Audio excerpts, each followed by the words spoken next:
Feeling down? Need motivation? Huwag mag-alala dahil ngayon bibigyan kita ng pinakamatinding mga anime quotes na magpapalakas ng loob mo. Unahin na natin to.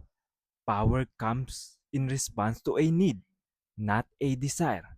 Goku, hindi sapat ang gusto mo lang maging malakas, kundi kailangan mong kumilos para dito. Tama ba mga kasayan? Next naman, hard work is worthless for those that don't believe in themselves. Naruto. Kahit gaano ka kasipag, kung wala ka namang tiwala sa sarili mo, siguradong wala rin tong saysay. Kaya believe in yourself. Believe in your ninja way.